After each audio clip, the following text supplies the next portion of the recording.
Boy, it's chilly out there this morning. It's chilly. Fall is here. And that time has come. Yeah, like I said on the last show, we're going to clean this up today. Pick everything. Tomatoes that aren't ripened, they're going to go in the house and hopefully ripen in there. Most of them have started though.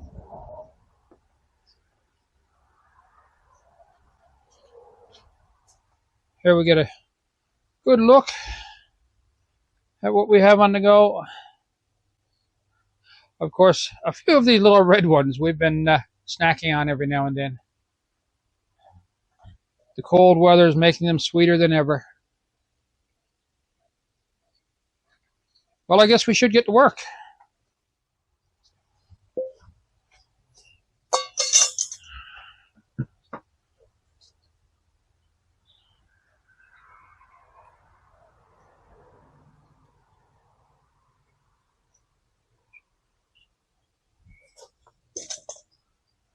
We'll pick all the red ones first. Or anything that's orange. And then the green ones will end up on top.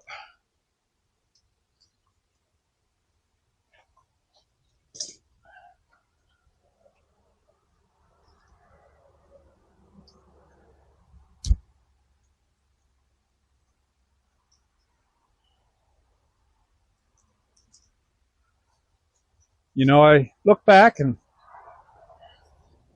I think about when these plants were just a couple inches tall. They were growing in containers in the house.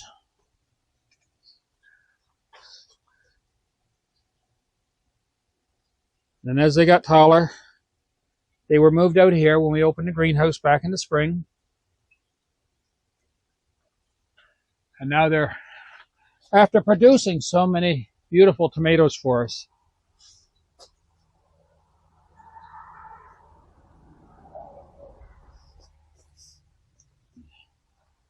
it's an annual cycle. These are coming off the vines so easily here now. There's a slight tug and they pop right off.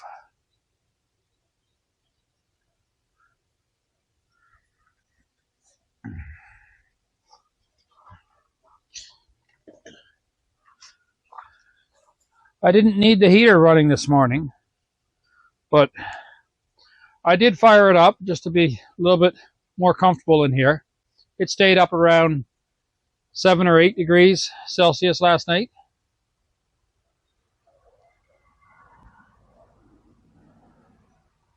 But the time has come when frost is getting very close.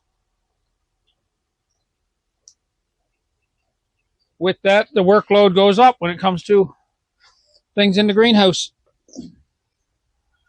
Whether it's because we're adding heat or trying to keep things from freezing that are close to the side of the greenhouse. There's always a few drafts in here.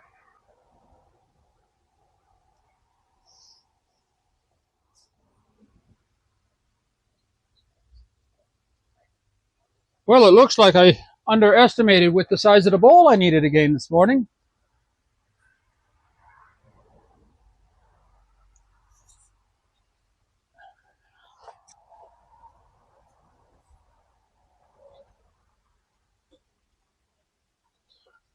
All right, so here's what we've got in our red and orange ones. I'm starting to turn. We'll count it as orange. Now what we're going to do, we're going to just start snipping these and take the green ones while they're still attached.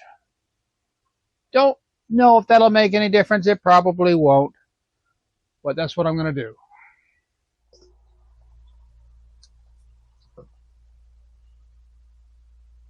So I mentioned the other day that I had read someplace that there comes a time when the tomato starts to change color.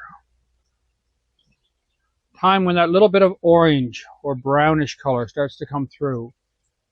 And from what I understand, and I'm no expert in this, I'm not an expert by any means, but from what I understand, once they have turned this color, they will continue to turn after they're picked.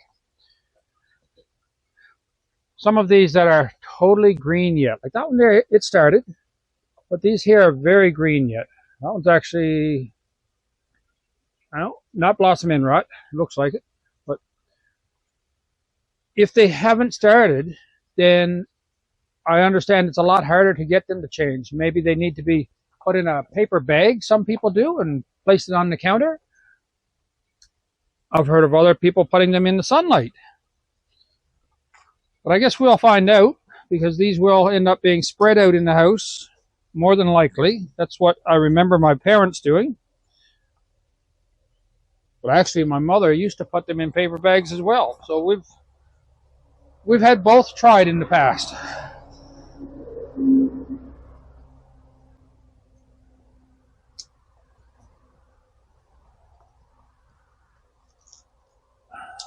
One of the reasons why I'm taking these like this is because if they do have to be spread out, then it's just a lot easier to do them as little vines instead of individual little tomatoes.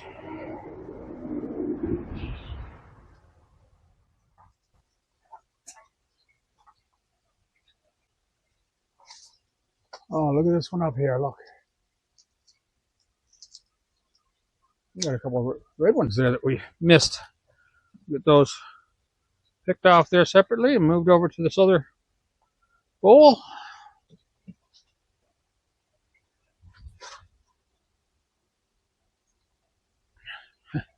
I still have some flowers here, believe it or not.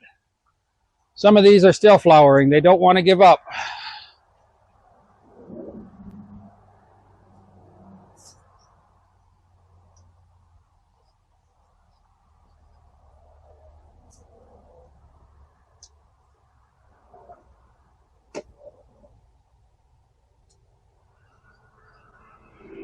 I often wonder how nice it would be to have a greenhouse with year-round heat.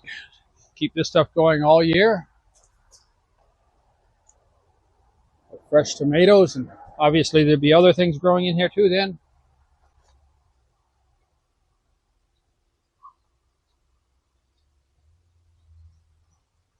What do we have up here? Oh, quite the tangle. We're going to snip that right there. Lift that down over. It's caught up in one of our strings up on the top. There we go.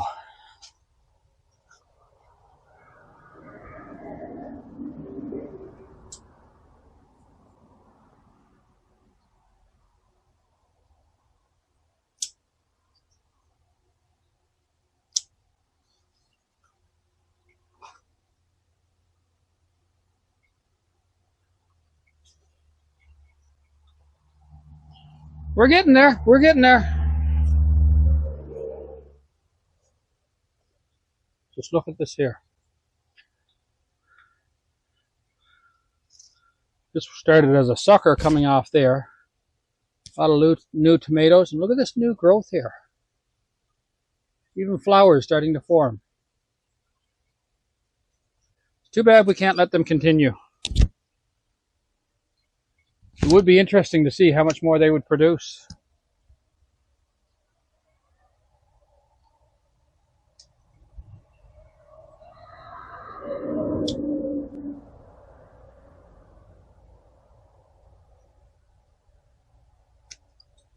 Whoop! And there you go. All right.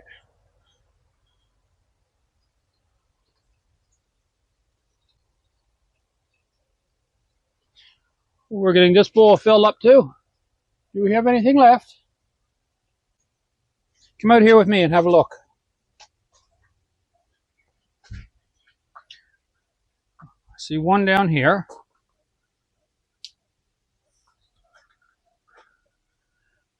Oh, I'm sure there's more there that I'm not seeing. Got a couple little ones up here. Way up.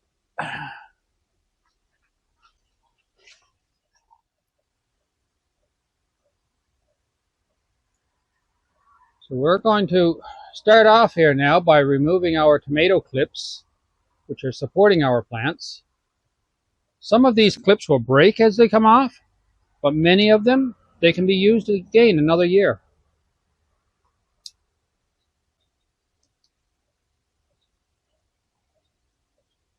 So we take them off every year and put them to one side. A little container, usually a yogurt container, surprise. Everything seems to go in yogurt containers in this place when it's getting stored or started. But then in the spring of the year, they come out again. Now, a lot of the line, I do take them and string them up and reuse what I can. Many of these were from last year, but they do tend to rot. So if I'm using something from last year in a place that's really supporting a plant, I'll usually double it up with a new string as well.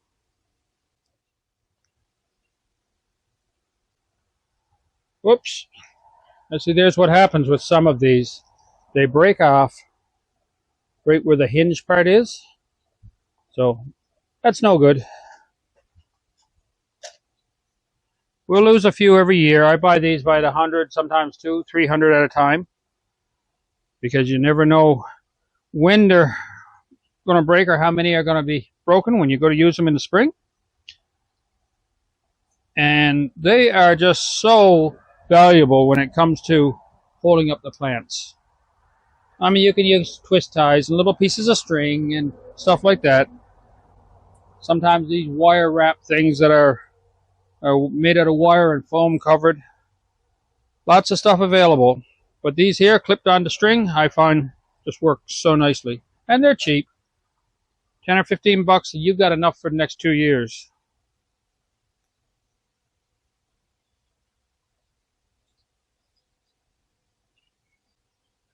I'm glad I started the heater in here this morning. It's actually very comfortable working here now, though it is chilly outdoors.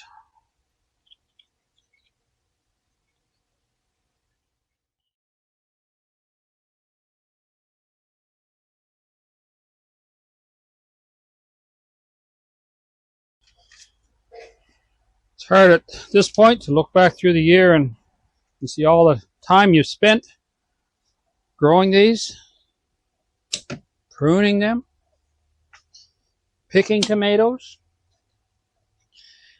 even back in the early days, just getting them germinated. There's a lot of hours gone into each of these, but look at all the produce that they gave us. They gave us so many beautiful tomatoes.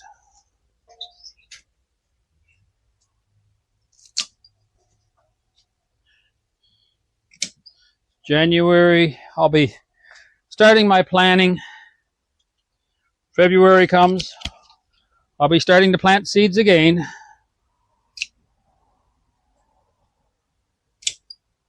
So it won't be too long and the cycle will begin again. We'll see what next year's tomatoes look like. We'll see if we've got the same setup or what we do to change things. Yeah, I'll just have a quick look to see if I lost any tomatoes. I see one down there and there's a grub having a nice snack out of it. Alright, these lines here now, what I'm going to do, I usually pull each of these off just to get them out of the way. And I may end up redoing the main trellis ropes up on top here. So I usually pull them all off and hang them on a nail or a screw someplace so I can easily pick them next year as I need them.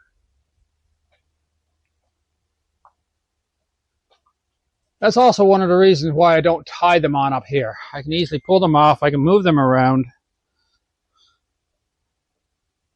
and reuse them, whether it be on other plants or another time, such as next year. Some of these will probably be rotted. They'll break when I go to use them again. They have been out in the sun all year. I mean, they have to get weak and break down. This is just a line from the dollar store, actually, from Dollarama.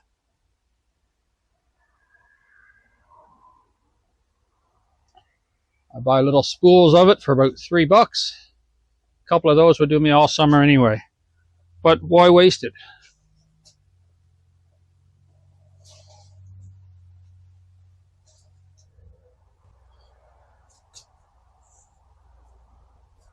Okay, I'm going to hang these over there on a screw.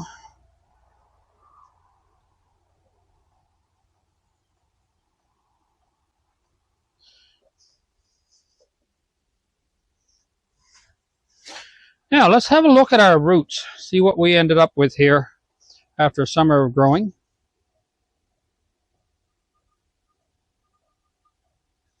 Time to get a bucket to put that in.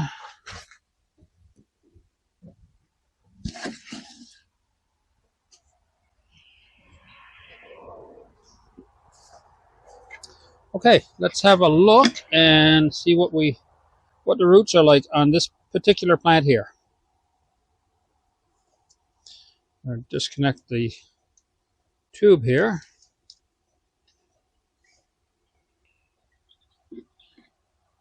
Not too bad. You can see that it was starting to rot. It's dark. A lot of algae there. You can see how dark that area is with the dark green algae. The water down inside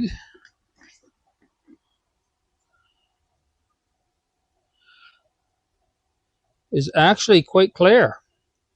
So we didn't have a big lot of algae there in the water. But there was algae, and in this case here, because there's so much root, so much nutrient available, I don't think the algae was really affecting the plants too much. I'm going to snip off this here. There is a main root in through there. Snip that off, and I'll dump these out and get them cleaned up afterward. Let's have a look in the next one.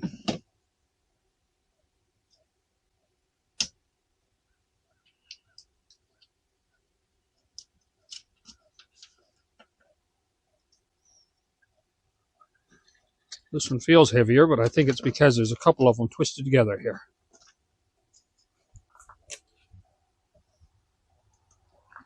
Yeah, there's a big ball down there, so we're going to snip that one up here, and we're going to have to take it out from the bottom.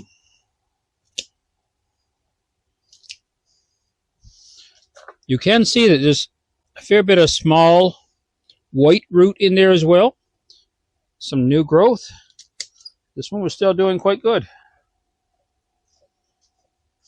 Well, to pull this one here out as well. A bit tight there.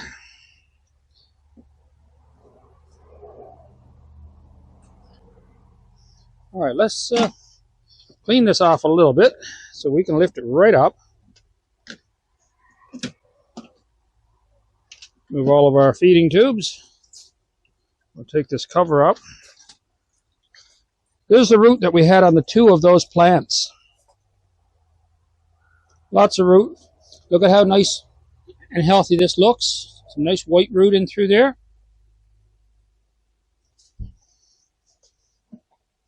We'll snip that off here now.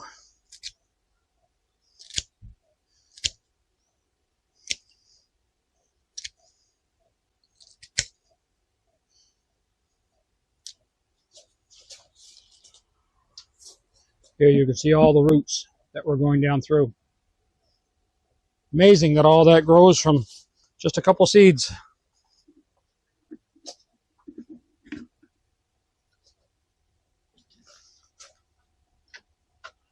Once again, the water and nutrient is quite clear. It's not bad at all. I expected it to be very green, actually.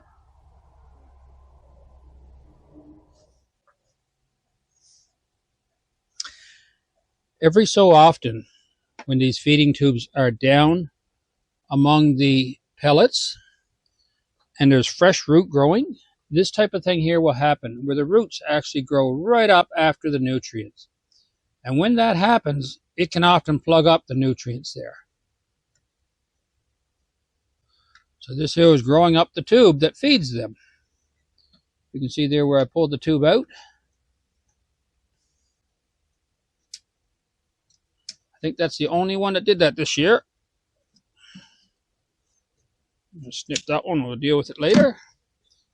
This one over here. Snip that one there as well. Okay. Now let's haul some of these up and have a look.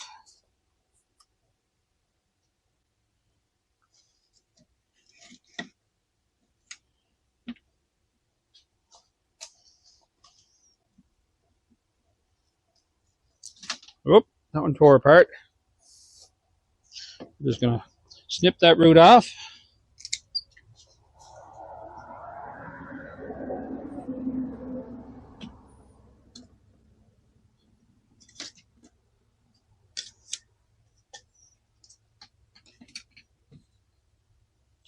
Now we're quite the root system here.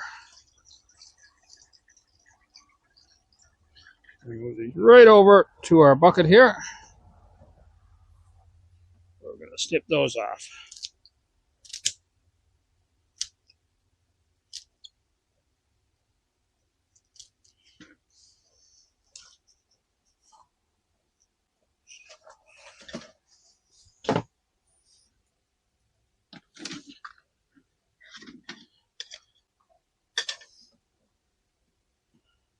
Now you see this one here is different root altogether. It's a much smaller root on this one.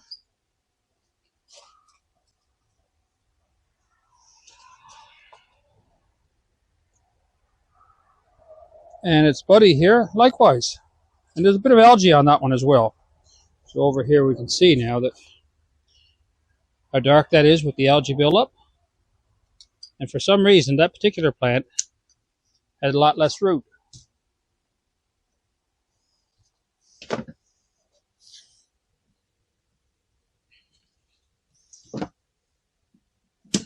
Normally, I don't enjoy cleanup. But when you're doing something like this, I find it quite fascinating to see the roots on each of these. See how much they've grown? Snip that one and we'll take up those roots with the other plant that's in that bucket.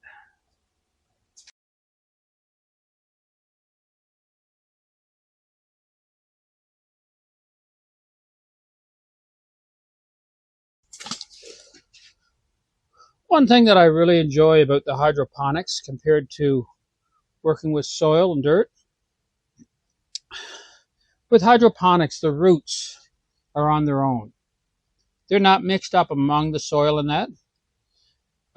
One of the problems I've always had is I don't know what's in the soil that I'm growing things in. I don't know what kind of nutrients are there.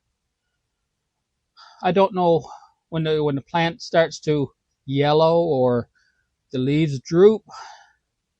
Sometimes it's just water, but you never know when it comes to the nutrients without some advanced testing exactly what's needed. Now, I shouldn't say you never know, because there are a lot of people out there who do gardening every day and they can look at a plant and see the symptoms and they know exactly what it wants. I'm not one of those people. So what I find is really nice about this, just like when we had the blossom end rot earlier in the summer, we had it twice in our tomatoes, I believe, and once in our peppers. And it was just getting started. So the easy solution for me was to just remove all of the nutrients, because I knew the nutrients weren't right at that time.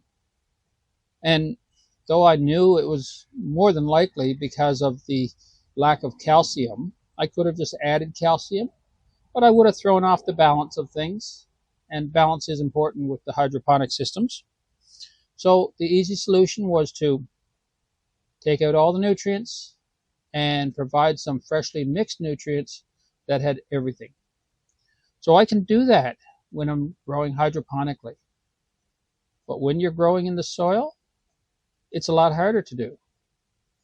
From what I understand anyway. I don't grow a lot in the soil other than my root vegetables, but it is just a lot harder to deal with because you have to add things. You can't just take away things or replace them.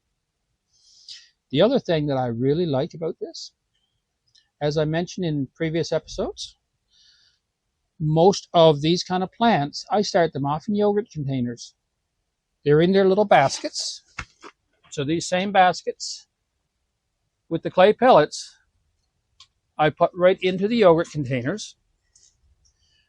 And as the plant needs a different environment, as it needs a bigger system, as it needs more sunshine, needs to be moved, and so on, I can take the basket, roots and all, just like this, and I can move them over, put them down into some fresh nutrient into another system or another container of some kind. Maybe I just want to change what kind of container my plant is in. And it's happy. It doesn't seem to need anything else. Taking them out of the nutrients and moving them over to some fresh nutrients, it doesn't hurt them. So I can move these around as I see a need to combine systems for feeding and so on. It just works so much smoother for me than growing tomatoes and peppers in the soil. We've got 2 more left there. Let's get those out because we've got a few peppers we want to pick too. Let's just snip the roots off right here. Let that one go down.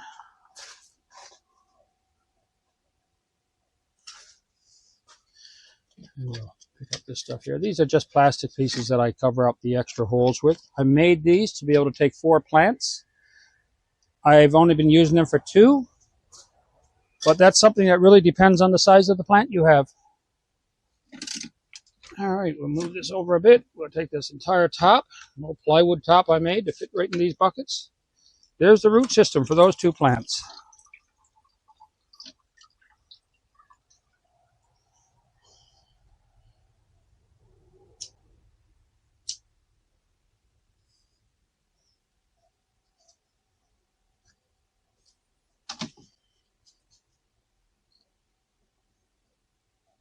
And there we go. That's the last of our tomato plants.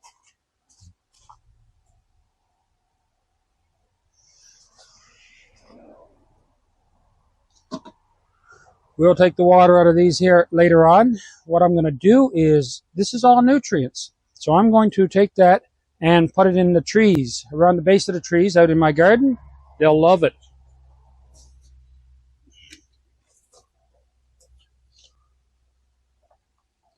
This is the root system for our tomatoes. There they are. You know, it's so interesting when you start off with a seed and you grow beautiful fruit like this. I'm guessing peppers is a fruit. We'll say it is. But it is very interesting, though, when you watch this grow from nothing other than a little tiny speck of a seed to something that can make a fantastic meal for you or help to provide for you through the winter.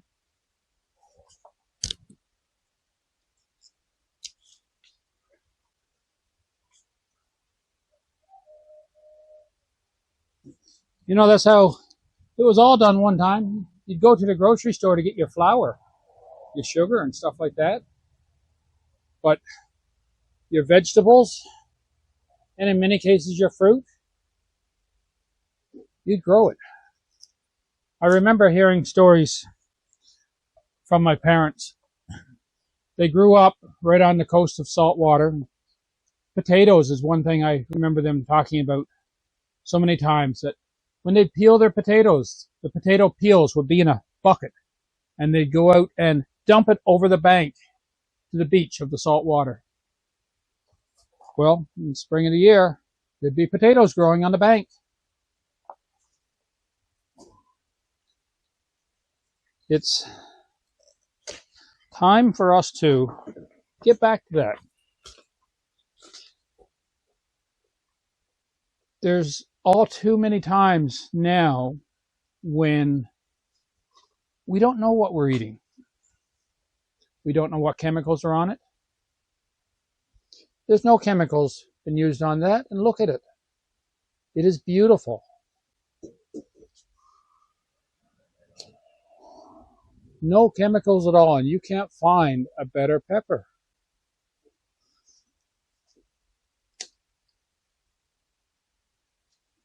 I guess buying organic stuff is one way to go.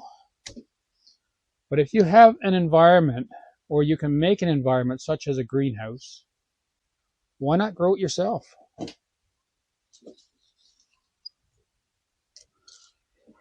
I'm one of these people who I'm convinced so much of the sickness that we have, cancers and that, are caused by stuff that's been sprayed on our food.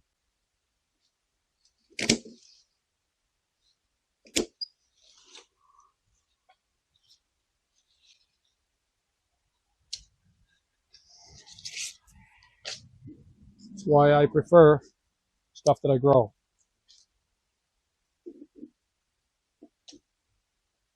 That one's turned dark. He's just getting ready to change to red.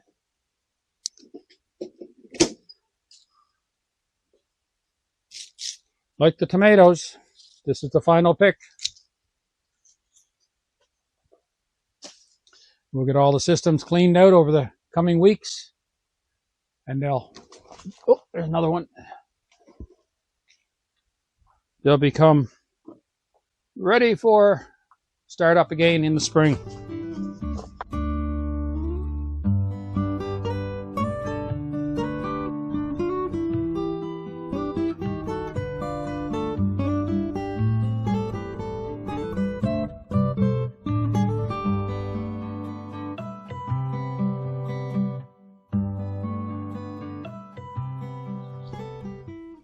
This was a fairly large plant.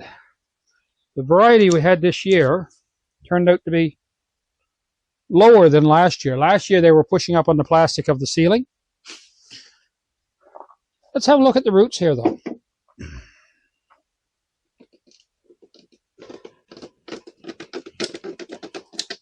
We'll get our little root bucket over here.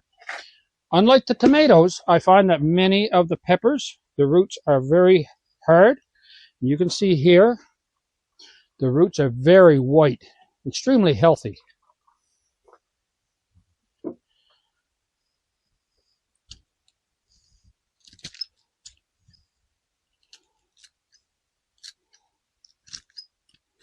It's like a haircut for a hedgehog.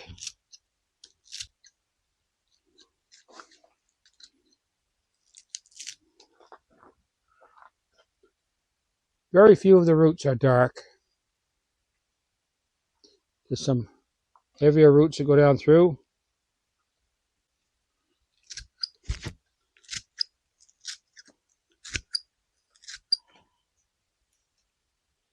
Really nice roots.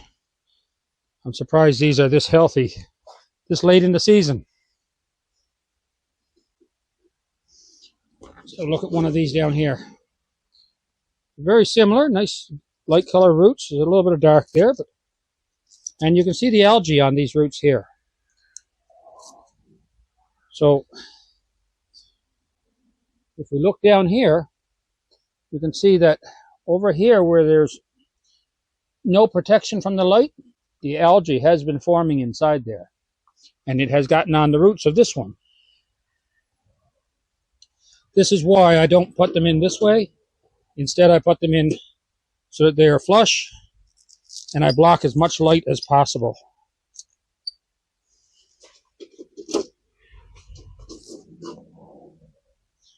This one here, the roots are after darkening, and they're a much softer root. So these are starting to go bad. That may be a plant that we cut off a while ago, and it's now starting to rot. This guy here, bigger roots on this one. They're less like hair and more like little vines.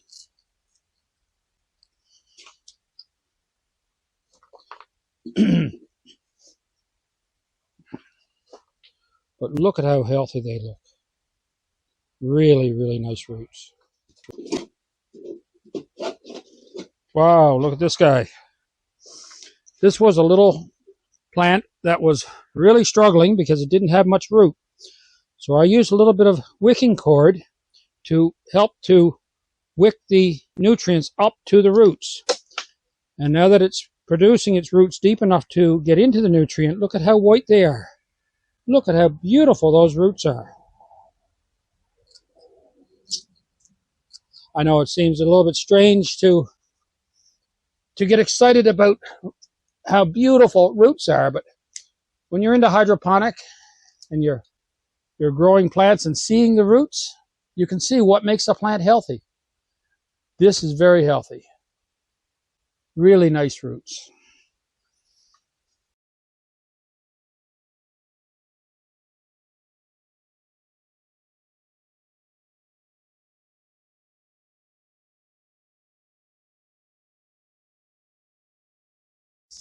This guy here was going out both directions in the pipe. It had some very healthy roots, and you can see even after I cut it off, it began sprouting again. There's really no reason why I wouldn't be able to take a plant like this, carry it in the house into a nice warm environment, put it in one of my yogurt containers, and it would keep on growing. It would sprout up again and more than likely produce more peppers in the months to come. I already gave that one a haircut. This one here is struggling to come out. What do we have? So its roots turned out to be very tough. Still quite healthy, actually. It's a very woody root. You can hear when I'm cutting that.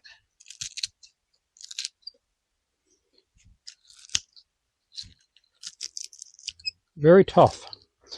Some of them have this type of root, where some others have very furry type of roots. I'm not sure what makes the difference there, but you can see as I'm cutting that away. Very healthy right on in through.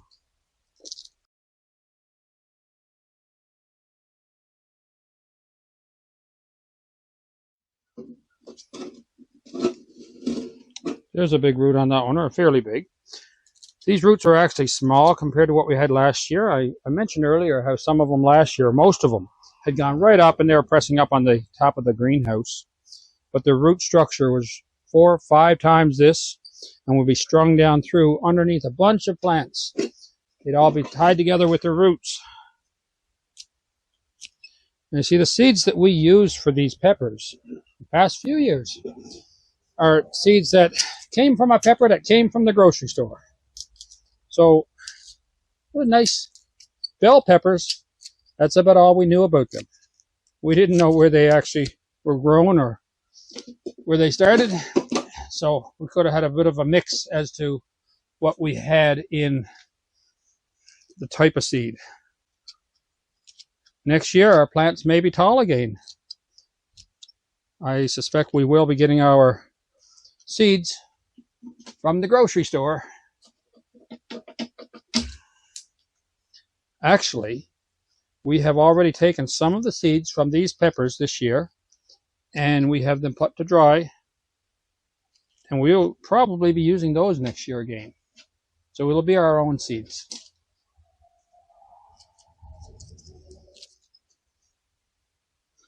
There we are. So my next step with these is going to be to dump them out, take all the pellets out of them.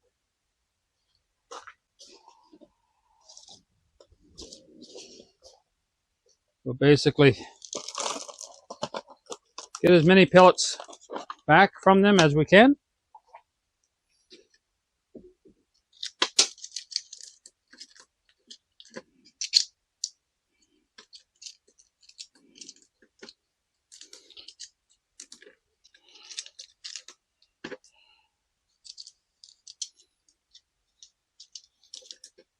When I loosen them up with my finger, I get most of them out. And then you see we have lots of root there on top. So the root is now right through that basket. We'll take the scissors or a sharp knife and we'll trim that away as much as possible so we can hopefully save the basket. And then all of the pellets which come out of those, they'll get a little bit of bleach water. We'll give them a good rinse and get them all cleaned up, and they'll be good to reuse again. No problem. We have a couple peppers over here. I'm not going to cut them. I'm going to let them continue to grow. these peppers right here. You know, it's easier for me to bring you guys over here to see this. So these peppers here on this plant, we're going to let them continue to grow and turn. But you see, because this is a Kratky system and it just requires the nutrients to be poured in there, very little maintenance. That one and this one here with all of these little jalapenos on it. A lot of them growing here. Look. Many of those are starting to turn red. And this one here as well. So those two, because they are Kratky method, very easy to move, I'm going to take those in the house and they're going to live in there for the next few weeks. We're going to take our green tomatoes in. I'll be right back for the rest. Okay, we have these peppers and our red tomatoes. That's the end of our harvest in the greenhouse. That's it for this year.